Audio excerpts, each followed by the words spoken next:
Praise the lord. హల్లెలూయా. ఇర్మియా గ్రంథము 8వ అధ్యాయము 22వ వచనాన్ని చదవండి. గట్టి చదవాలి.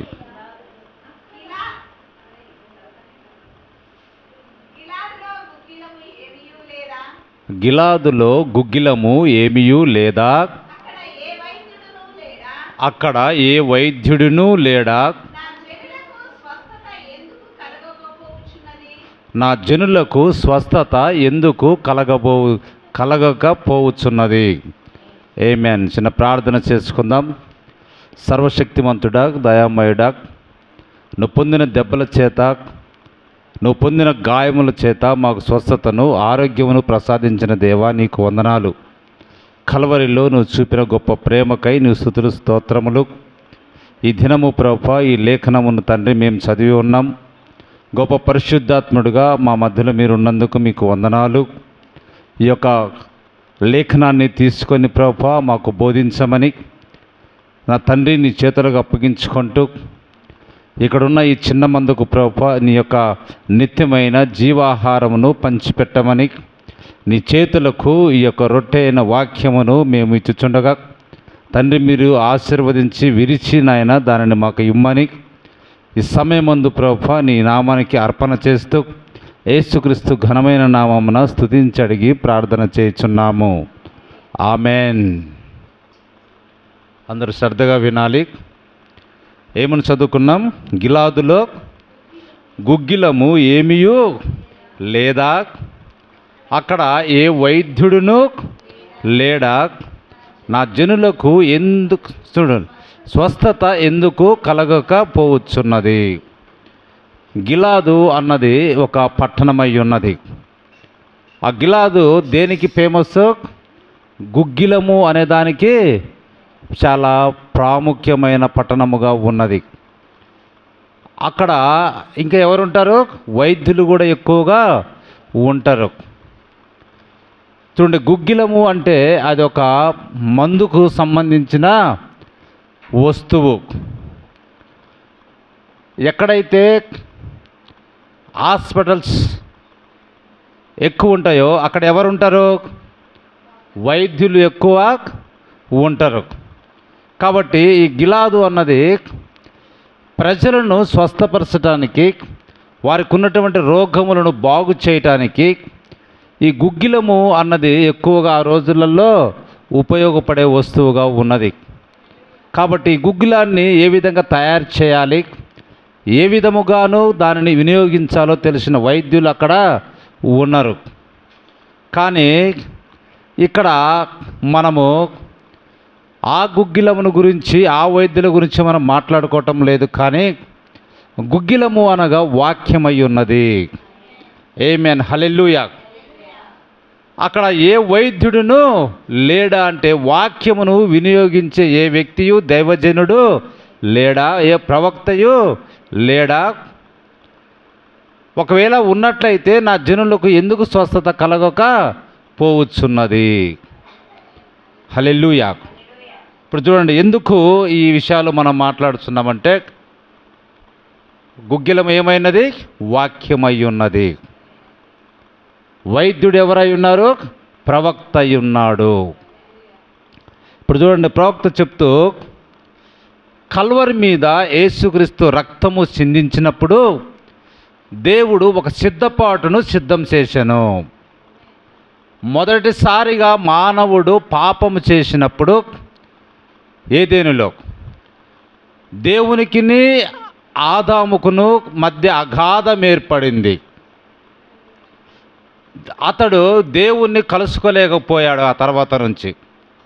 కానీ దేవుడే తన మహాదయ చొప్పున అతని కొరకు, అంటే మానవుడి కొరకు ఒక ప్రత్యామ్నాయమును అంగీకరించను. ఆ ప్రత్యామ్నాయము ఏంటిదంటే ఎద్దుల యొక్కయు గొర్రెల యొక్కయు రక్తమై ఉన్నది. ఎన్నో సంవత్సరములుగా ఆయన పాత నిబంధన కాలమంతా కూడా దానిని అంగీకరించుకుంటూనే వచ్చాడు. హల్లెలూయా. చూడండి, దానికి ప్రత్యామ్నాయముగా ఏమించాడు? గొర్రెల యొక్కయు మేకల యొక్కయు ఎద్దుల యొక్క రక్తాన్ని ప్రత్యామ్నాయంగా ఉంచి ఎన్నో సంవత్సరాలుగా దానిని అంగీకరించుకుంటూ వచ్చాడు. అయితే పాపం ఇంకా వేరు చేయబడినప్పుడు, అది కేవలము ఎడ్ల యొక్క గొర్రెల యొక్క రక్తం కింద కప్పబడి ఉన్నప్పుడు, అదేమైనదంట, కప్పబడి ఉన్నది పాపం అంతే. అప్పుడు మోసే దైవ ప్రేరణ కింద నిలిచి ఉండెను. దేవుని మహిమ ఆ మోసే మీద నిలిచి ఉండెను. హల్లెలూయా. ఇప్పుడు చూడండి, ఒక ప్రత్యామ్నాయం దేవునికి అగాధము మనిషికి కలిగినప్పుడు దేవుడు తన మహాకృపను బట్టి ఏం ఏర్పరిచాడు? ఒక ప్రత్యామ్నాయం అంటే ఒక మార్గాన్ని ఏర్పరిచాడు. ఆ మార్గం ఏంటిది? గొర్రెల యొక్కయు మేకల యొక్కయు ఎడ్ల యొక్క రక్తమును ఆ బలి మీద అర్పించటం వలన వారు కలుసుకునే ఒక మార్గాన్ని దేవుడు ఏర్పాటు చేశాడు. అయితే అది ఏ విధంగా ఉన్నదంట? పాపములు తీసివేయట కాదు, కానీ పాపములను కప్పి ఉంచే విధంగా మోసే దైవ ప్రేరణ కింద నిలబడి దేవుని యొక్క మహిమ అతని మీద నిలిచి ఉన్నట్టు మనం చూస్తూ ఉన్నాం. అయితే ఇప్పుడు చూడండి, ప్రవక్త చెప్తా ఉన్నాడు, ప్రవక్త యొక్క బాల్య దినములందు ఆయన బడికి పోయి వస్తున్నప్పుడు పెన్ను మనం ఎక్కడ పెట్టుకుంటాం? ఇలా జోబిలో పెట్టుకుంటాం. అయితే చాలాసార్లు పెన్ను ఏమవుతుంటుంది? ఆ ఇంకు అంతా కూడా కిందికి కారిపోయి, లేకపోతే మరకలు అన్నవి సిరా మరకలు తరచుగా జోబుకు పడతా ఉంటాయి. అప్పుడు వాళ్ళమ్మ దానిని చూసి, అరే బాబు త్వరగా చొక్కా విప్పి నాకు ఇవ్వు, దాన్ని నేనేం చేస్తా, వాష్ చేస్తా, దాన్ని ఉతికేస్తా అంటూ అప్పుడు ఇచ్చినప్పుడు ఆమె ఏం చేస్తుందంటే ఒక బొగ్గు మిశ్రమం లాంటిది, ఆ సిరా మరకను పోగొట్టడానికి ఒక బొగ్గుతోటి తయారు చేసినట్టు మిశ్రమం లాంటిది తీసుకొని ఆ మరక మీద పూసి ఇట్లని అనేదంట. అయితే ఆ యొక్క సిరామచ్చ పోవటమేమో కానీ బొగ్గు మిశ్రమం వల్ల అది ఇంకా పెద్దగా కనపడేది. ఏమవుతుందంట? ఆ సిరా మరక ఒక చోటనే ఉంటుంది గుత్తిగా, కానీ నువ్వు ఎప్పుడైతే దాన్ని కదిలించి ఆ బొగ్గు లాంటి పదార్థం రుద్దావో అది ఇంకా అటు ఇటు జరిగి పోవటం కాదు, అది ఇంకా ఎక్కువగా సిరా మరక కనపడతా ఉంటుంది. అయితే ఆమెకు తెలిసిందల్లా అదే. కానీ నేడైతే ఆ విధానము లేదు. ఆమేన్, హల్లెలూయా. నేడు మనకు అటువంటి విధానము బొగ్గుతో రుద్ది పోసేదేమి మనకి ఇప్పుడు లేదు. కానీ నేడు మనము బ్లీచ్ అనే దానిని కనిపెట్టాము. ఏం కనిపెట్టాము? బ్లీచ్. ఇక ఎంత మురికిగా ఆ మచ్చ ఎంత పెద్దగా ఉన్నా బ్లీచ్ తగిలిందంటే అది ఇట్టే పోవాల్సిందే. ఎందుకనగా ఆ నల్ల మచ్చలు క్లోరిన్ లేదా దాన్ని బ్లీచ్ అని అంటారు. అది తాకినప్పుడు అక్కడ ఏమీ కనపడకుండా సిరా మరకల మచ్చలన్నీ కూడా ఆ బ్లీచ్లో కలిసిపోతావి. కనుక ఇక మచ్చలు అనేవి ఇక కనపడవు. ఆమేన్, హల్లెలూయా. అటువంటి టెక్నాలజీ ఇప్పుడు మనకు ఉన్నది. కాబట్టి ఆ బ్లీచ్లో నువ్వు ఎన్ని మరకలతో ఉన్న బట్టనైనాయి, ఆ బ్లీచ్ ఏం చేస్తుంది? దాన్ని తినివేసి కనపడకుండా చేస్తుంది. ఇప్పుడు ఎడ్ల యొక్కయు మేకల యొక్క రక్తము పాపముని ఎంత మాత్రమో తీసివేయజాలదని దేవుడు చూసి ఉన్నాడు. కానీ ఇప్పుడు బ్లీచ్ యేసుక్రీస్తు యొక్క రక్తమందు ఆయన ఒక రసాయనమును సృష్టించెను. ఆమేన్, హల్లెలూయా. బ్లీచ్ అన్నది ఏంటిది? ఒక రసాయనం. నీకు ఎన్నోసార్లు చెప్పినా, ఒక రసాయనం. కొన్ని పదార్థాలను తీసుకొని అన్నీ మిక్స్ చేస్తే ఒక రసాయనం అన్నది వస్తుంది. హల్లెలూయా. ఇప్పుడు మనకు ఆ రసాయనము యేసుక్రీస్తు యొక్క రక్తమై ఉన్నది. ఆమేన్, హల్లెలూయా. మనం ఈయన సరైన రీతిలో పాపమును ఒప్పుకున్నట్లయితే నీకు మరియు దేవునికి మధ్యన అగాధము కోసం నీవు ఏ వంతెనను నిర్మించాల్సిన పని లేదు. ఇప్పుడు మనము దేవునికి మనకు పాపం చేసినప్పుడు మధ్యలో ఏమున్నది? అగాధం ఉన్నదని బైబిల్ చెప్తా ఉన్నది. ఆ యొక్క ధనవంతుడు చనిపోయి ఎక్కడికి వెళ్ళాడు? అగ్నిగుండంలోనికి వెళ్ళినప్పుడు అప్పుడు అబ్రహాం చెప్తా ఉంటాడు, బాబు నీకు మాకు మధ్య దాటి రావటానికి మధ్యలో ఏమున్నది? అగాధం ఉన్నది. అట్లా మళ్ళీ అగాధాన్ని దాటానికి నువ్వు ఏ వంతెనను నిర్మించాల్సిన అవసరమో లేదండి. పాపమును నీవు పూర్తిగా తొలగించుకున్నట్లయితే అప్పుడు దేవుడు నీ పాపమును చేసావన్న సంగతి కూడా గుర్తించుకోడు. ఎందుకంటే యేసుక్రీస్తు యొక్క రక్తముతోటి నీ పాపమును కడిగి వేసుకున్నట్లయితే, తొలగించుకున్నట్లయితే అది పూర్తిగా ఏం చేస్తుంది, నీ పాపాన్ని తీసివేసి దేవుడు ఇక గుర్తించుకోడు. కాబట్టి పరిశుద్ధ గ్రంథంలో ఆయన అంటా ఉండు, మరుపు అనే సముద్రములో నేను వాటిని పడవేసి తిని. ఎక్కడ పడేశాడంట? ఆయన ఎన్నడూ గుర్తు చేసుకోడు. అప్పుడు దేవుని కుమారుని వలె, దేవుని కుమార్తె వలె స్త్రీ పురుషులు దేవుని సన్నిధిలో నిలబడి వారి దేవుని యొక్క ప్రభావముతో లేదా స్వభావముతో తమ హృదయములలో కలిగి ఉంటారు. ఆమేన్, హల్లెలూయా. దేవుని మహిమ కలుగును గాక. ఇప్పుడు చూడండి, మనుష్యులకు ప్రయోజనార్థము మానవుడు ఒక ఔషధాన్ని కనుగొంటూ ఉంటాడు. ఆ శాస్త్రజ్ఞులు, ఆ రసాయన పండితులు వాళ్ళు ఏం చేస్తారో తెలుసా? ఏదైనా ఒక కొత్త జబ్బు వచ్చినప్పుడు ఆ జబ్బులు ఏమేమి క్రిములు ఉన్నాయో ఫస్ట్ వాళ్ళు కనుక్కుంటారు. ఆ క్రిములను సంహరించడానికి వాటి విరుగుడు కొరకు అవసరమైన మోతాదులో వీరేం చేస్తారు? కొత్త మందులను కనుగొనడానికి ప్రయత్నం చేస్తూ ఉంటారు. వాటి మీద ప్రయోగించేది విషమే. ఏంటిదంట? విషమే. ఎందుకంటే విషమిస్తేనే చస్తాయి. ఇప్పుడు మనం ఏదైనా చూడండి, ఒక పురుగునో లేకపోతే ఒక దాన్నో మనం చంపాలంటే మనం వాడే రసాయనములలో ఏముంటుంది? విషం. చూడండి, కాబట్టి ఆ విషమును వాటి మీదకి పంపెదరు. ఫస్ట్ ఆ యొక్క కొత్త జబ్బును కనుగొన్నప్పుడు దాని మీదకి, ఆ యొక్క క్రిముల మీదకి ఈ యొక్క విషాన్ని పంపాలంటే ఆ ప్రయోగం సఫలమవుతుందా సఫలము కాదని తాము కనిపెట్టిన మందును మొదటిగా గినియా అనే పందుల మీద ప్రయోగించుదురు.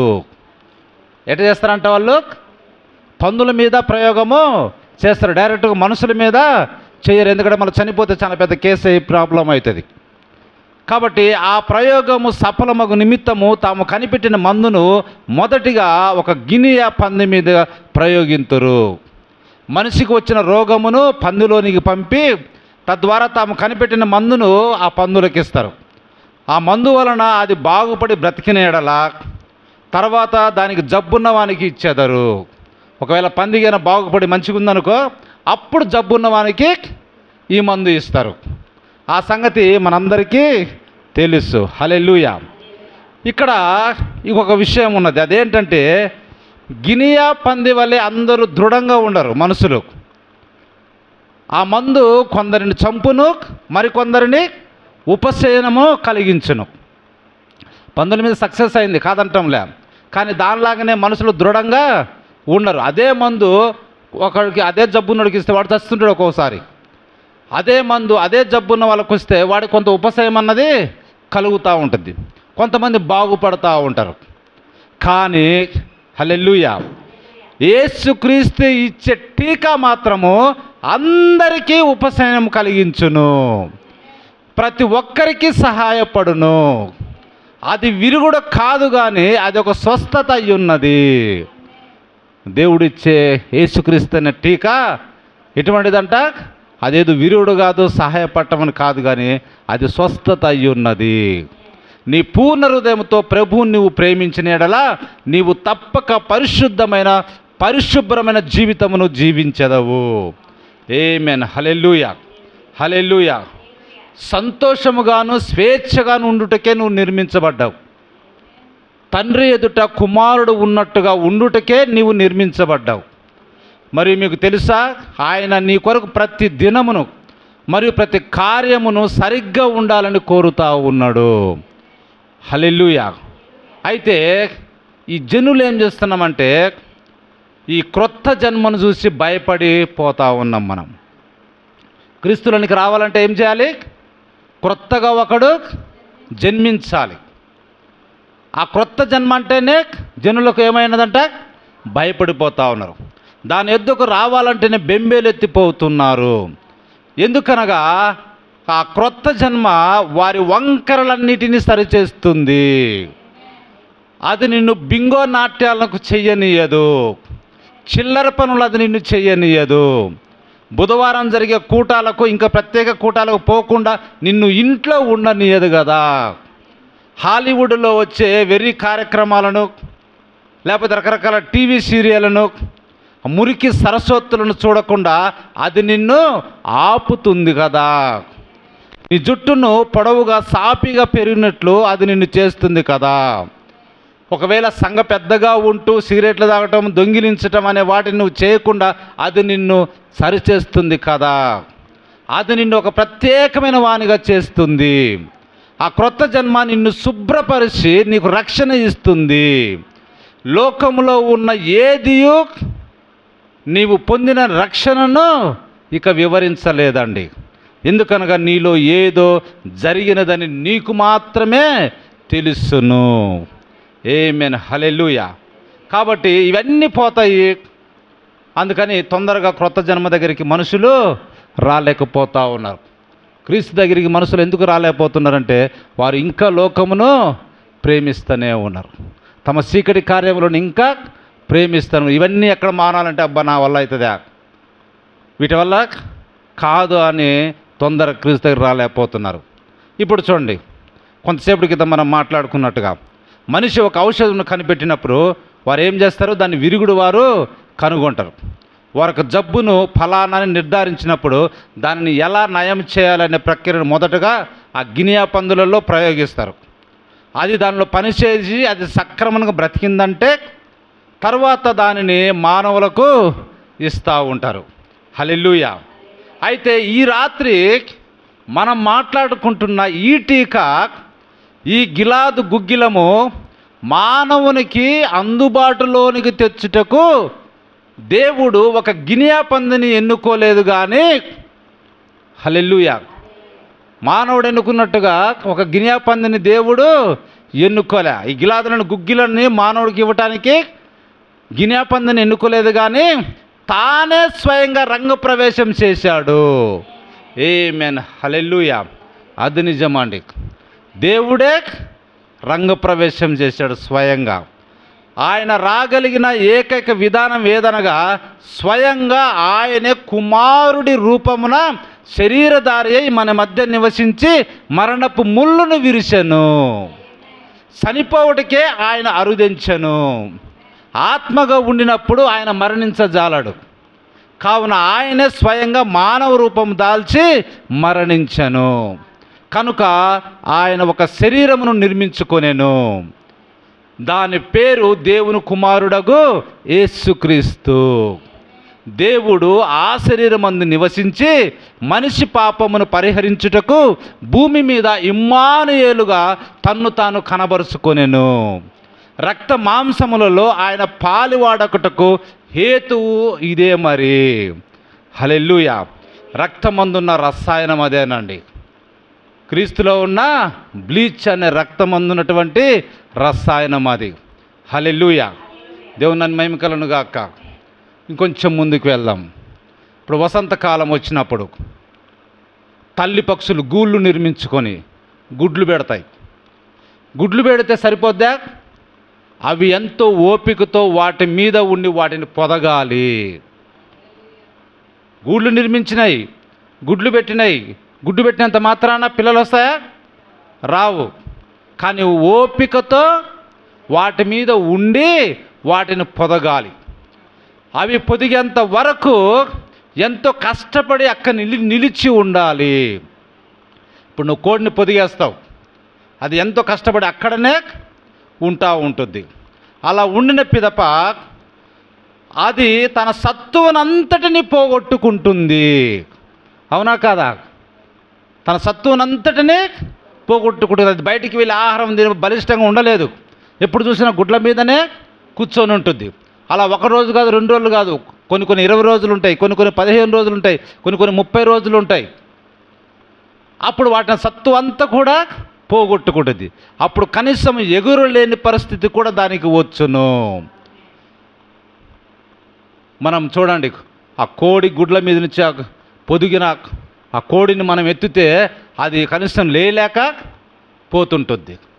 దాన్ని తీసి పక్కన పెడితే అక్కడనే కొలబడుతుంది. మళ్ళీ గుడ్ల మీదకే వచ్చి కూర్చోవాలని చూస్తుంది, కానీ నడవటానికి కూడా దానికి శక్తి అనేది ఉండదంటే ఆహారం కూడా సరిగా తీసుకోదు. అలా కాకుండా పొదగకుండా కూనలు బాగా పెంచుతాను, కాపాడుతాను, నమ్మకంగా వాటి పట్ల ఉంటాను అని ఎంత చెప్పినా అది లెక్కలోనికి రాదండి. ఎందుకంటే గుడ్డు అనేది ఏం కావాలి? తప్పకుండా పొదగాలి. ఎందుకు? అది పొదగాలంటే అది దాని జతవానితో అది కలవాలి. అప్పుడే ఆ గుడ్లు ఫలదీకరణం చెందుతాయి. ఒకవేళ అది పొదగకుంటే ఆ గుడ్లు అక్కడే ఉండి కుళ్ళిపోతాయి. ఆమేన్, హల్లెలూయా. ఇప్పుడు మన గూళ్ళను కూడా, మన హృదయం అనే గూళ్ళను కూడా శుభ్రపరుచుకునే కాలము మనకు నేడు ఎంతో అవసరమై ఉన్నది.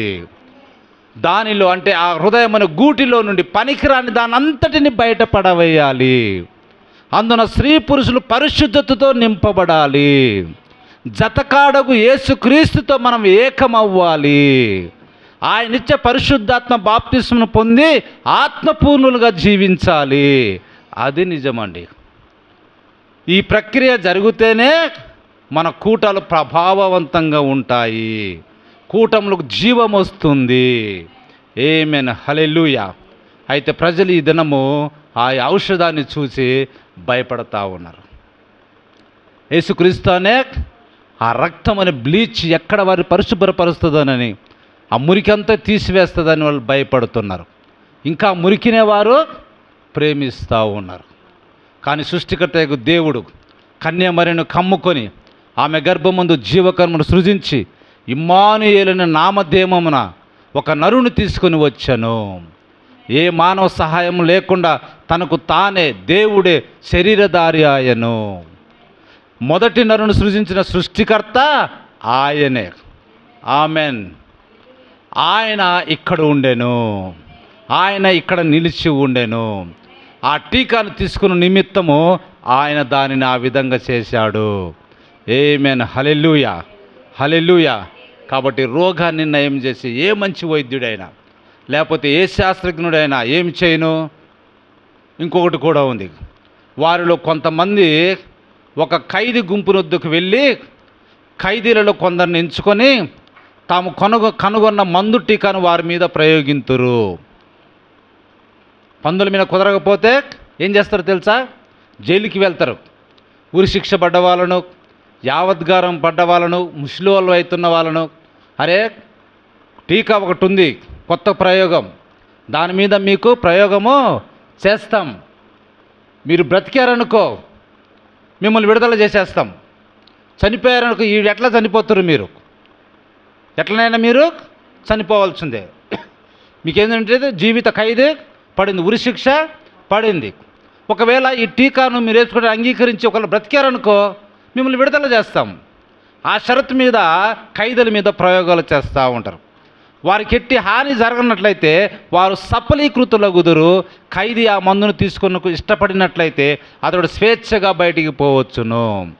ఖైదీలు దాని కొరకు ఎదురు చూస్తూ ఉంటారంట.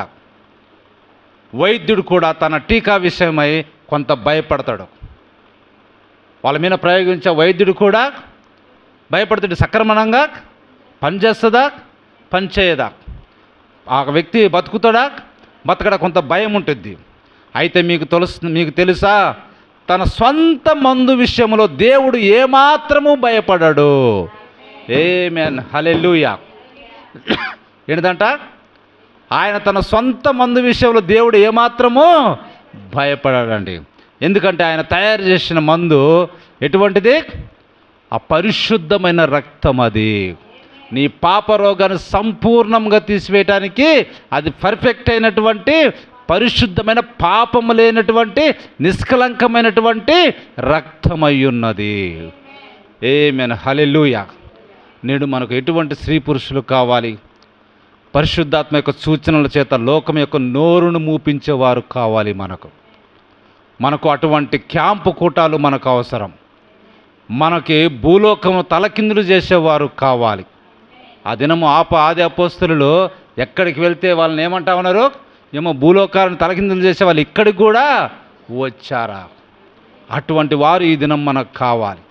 సంఘములోనికి జొరబడుతున్న లోకాన్ని, లోక కార్యాలని వెళ్ళగొట్టగలిగిన వారు నేడు ఈ అంత్యకాలమందు మనకు కావాలి. ఆమేన్, హల్లెలూయా. కాబట్టి ఆ టీకా తీసుకున్న ఏ స్త్రీ అయినా, ఏ పురుషుడైనా, యేసుక్రీస్తు అనే రక్తం అనే టీకాను తీసుకున్న ఏ స్త్రీ అయినా, ఏ పురుషుడైనా సమాధిలో ఉండలేరు. ఆమేన్, హల్లెలూయా. నీతిమంతులను ఏ సమాధి బంధించలేదు, ఏ పాతాళము, ఏ సమాధియు వారిని పట్టుకొన జాలదు. దాన్ని లేపెదునని యేసుక్రీస్తు మనకు వాగ్దానం చేశాను. ఆమేన్, హల్లెలూయా. కాబట్టి ఆ టీకాను బట్టి నేను ఎంతగానో సంతోషించుచున్నాను. ఆమేన్, హల్లెలూయా, హల్లెలూయా. చూడండి, అదేమై ఉన్నదో మీకు తెలుసా? అదెంత గొప్పదో చూడండి. 120 మంది ఆ టీకాను తీసుకోవాలని ఆశపడ్డారు. ఎంతమంది అంట? 120 మంది ఆ టీకాను తీసుకోవాలని ఆశపడ్డారు. ఇప్పుడు శోధన మధ్యలో ఆయన వారిని కాపాడునని నిజంగా ఎరిగిన 120 మంది ఆ మందును కోరుకొనిరి. ఆయన చెప్పాడు, ఆ మందును మీకు, దానిని మీ కొరకు తెచ్చే వరకు మీరు యెరూషలేములో కనిపెట్టుకొని ఉండుడి. నేను అన్ని సూత్రాలు ముగిసిన పిదప దానిని మీకు పంపెదను. కనుక వారు మేడగదిలోనికి వెళ్ళారు. హల్లెలూయా. ఎంతమంది అంట? 120 మంది మేడగదిలోనికి వెళ్ళారు. ఆ టీకా కోసం వారు ఎదురు చూస్తూ ఉన్నారు. పాత దేవాలయం యొక్క పటమును మీరు ఎప్పుడైనా చూశారా? పైకి వెళ్ళుటకు ప్రక్కన ద్వారం ఉండేది. మెట్ల గుండా పైకి వెళ్ళాలి వాళ్ళు. మేడ గదిలోనికి ఎక్కి వెళ్ళుటకు అది ఉండెను. వారు పరిసయ్యులు, శాస్త్రులు, సద్దుకయ్యులు అనే వారికి భయపడి పైకి వెళ్ళి తలుపులు మూసివేసుకొని ఉన్నారు. హల్లెలూయా. అయితే ఆ ఔషధము లేదా ఆ టీకా దాని మార్గంన దిగి వచ్చుచున్నది. అప్పుడు వేగంగా వీచు బలమైన గాలి వంటి ఒక ధ్వని ఆకాశం నుండి అకస్మాత్తుగా వారు కూర్చున్న ఉన్న ఇల్లంతయు నుండెను. మరియు అగ్ని జ్వాలల వంటి నాలుకలు విభాగింపబడినట్లుగా వారికి కనబడి వారిలో ఒక్కొక్కరి మీద వ్రాలగా అందరూ పరిశుద్ధాత్మతో నిండిన వారై ఆ ఆత్మ వారికి మాట్లాడు శక్తి అనుగ్రహించిన కొలది అన్య భాషలలో మాట్లాడసాగిరి. ఆమేన్, హల్లెలూయా. ప్రవక్త చెప్తా ఉన్నాడు చూడండి, పొగరు మీదనున్న గిత్తను ఎలాగైతే నియంత్రించటం కష్టమో, మరి అలాగే ఔషధం మీద టీకాను పొందిన వీరిని నియంత్రించటం కూడా అంతే కష్టంగా ఉన్నది. ఆమేన్, హల్లెలూయా. అతడు ఆ గది నుండి ధైర్యంగా బయటికి వచ్చారు. తర్వాత ఏం చేశారు? ఆ టీకా పొందుకున్న పరిశుద్ధాత్మని ఆ టీకాను వాళ్ళు పొందుకున్న ధైర్యంగా బయటికి వచ్చి వీధుల్లోనికి వెళ్ళారు. కారణము, అతను టీకాను పొందుకున్నాడు. మరణము, పాతాళము, శ్రమ, హేళనలు, అపహాస్యములు అతనిని ఇంకా ఏమి కదిలించలేవండి. ఎందుకనగా అతను టీకాను పొందుకున్నాడు. ఆమేన్, హల్లెలూయా. వారే కాదు, ఇదన మనము కూడా ఆ టీకాను పొందుకోవాలి. అక్కడ పేతురు నిలబడి చెప్పేది వినండి. వారు ఇలా అనటం మొదలుపెట్టారు, గిలాదులో ఇంకా మరే గుగ్గిలము లేదా? గిలాదులు ఇంకా మరే గుగ్గిలము లేదా? అక్కడ ఏ వైద్యుడును లేడా అని వారు అనుకుంటుంటే, ఓ అవును, గిలాదులో సరిపోయేటంత సమృద్ధి గల గుగ్గిలం ఉంది. ఇప్పుడు ఏమైందంట? పెంతెకొస్తు దినాన గిలాదులో సరిపోయేంత సమృద్ధి గల గుగ్గిలం ఉంది. అంటే వాక్యము ఉన్నది, కావలసిన మంది వైద్యులు ఉన్నారు. ఆది అపోస్తలులు 120 మంది అక్కడ నిలబడి ఉన్నారు. ఆ దినమున వైద్యుడైన సీమోను పేతురు, అతడు ఒక వైద్యుడు. అతడు అన్నాడు, నేను రాసి ఇచ్చే ఈ మందు చీటి నిత్యమైనది.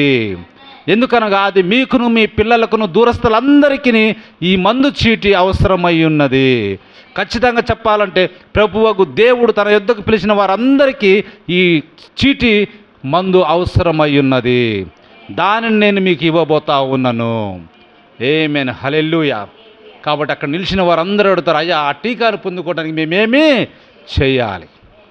ఆ టీకాను తీసుకోవాలంటే మేమేమి చెయ్యాలి? అప్పుడు పేతురు అంటా ఉండు, మీకు అవసరమైన మందు చీటి నేను రాస్తా ఉన్నా.